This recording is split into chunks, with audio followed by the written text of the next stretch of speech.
ते ख़बर मां शेयर कंदासीं त सकरन वासी नौजवान मुर्तज़ा भुट्टो बर्तानिया में जज थी वियो आहे। अव्हांखे ख़बर ॾियूं त महिनत खां पोइ बर्तानिया में मैजिस्ट्रेट जो इम्तिहान पास कयो आहे।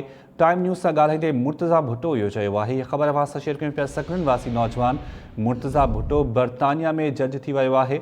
सिंध जे नौजवाननि खे पैगाम ॾींदुसि त शॉर्टकट बदिरां महिनत खे तरजीह ॾियनि। मुर्तज़ा भुट्टो टाइम न्यूज़ सां ॻाल्हि ॿोल कई। उन दौरान इन जो चवणु हो त नौजवाननि खे हू मैसेज ॾिए थो त सिर्फ़ महिनत कयो।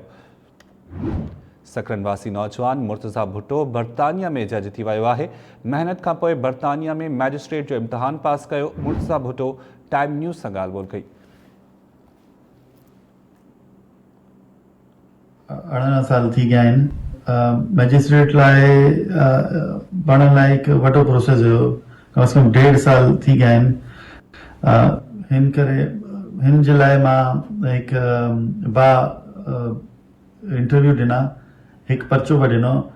मज़ीद डिटेल कोन थो ॾेई सघां बिकॉज़ ही कॉन्फिडेंशियल आहे, पर हीअ थो चई सघां ही कमीशन सां इक्वलेंट आहे।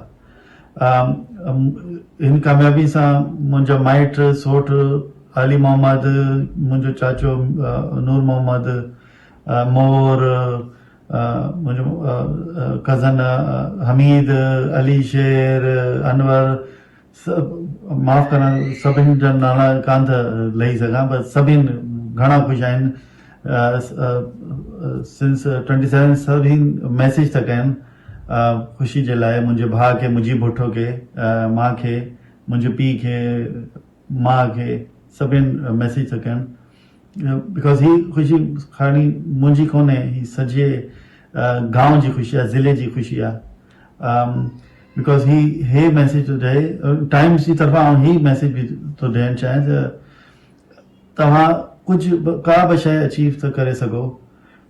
तमामु हिन करे कि तव्हां हिकु गोल सेट कयो पंहिंजा कि मूंखे ही अचीव करिणो आहे ज़िंदगी मां, एंड हुन जे लाइ जुस्तजू कयो। न पैसा कमाइण शॉर्टकट ही को महिनत जा को बि नेमो बदल कोन्हे।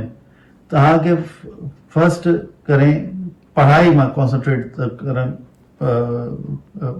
Need to concentrate on the studies, and then हुनखां पोइ पंहिंजे नंढड़नि खां बड़नि खां, बिकॉज़ तालीम वठण लाइ को एज मुक़ररु कोन्हे। तव्हां कॾहिं बि तालीम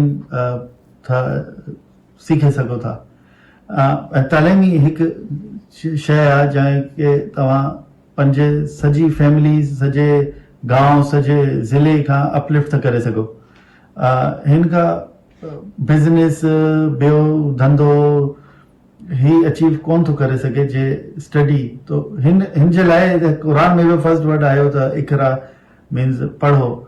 पढ़ो ख़ाली क़ुरान हदीस न, पर सभी तालीम। हिन करे ॿियो हदीस बि आयूं त चई त इल्म हासिल करण लाइ चीन बि वञणु खपे त वञो।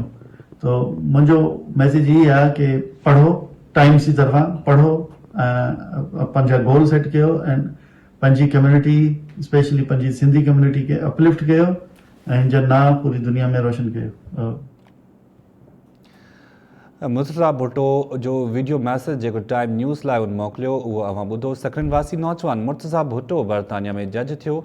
महिनत खां पोइ बर्तानिया में मैजिस्ट्रेट जो इम्तिहान पास कयो आहे। मुर्तज़ा भुट्टो टाइम न्यूज़ सां ॻाल्हायो आहे। गॾोगॾु इन मौक़े ते उन पैगाम ॾिनो आहे सिंध जे नौजवाननि खे। उनजो चवणु आहे त सिंध जे नौजवाननि खे मां इहो पैगाम ॾींदुसि त शॉर्टकट बदिरां महिनत खे तरजीह ॾियनि।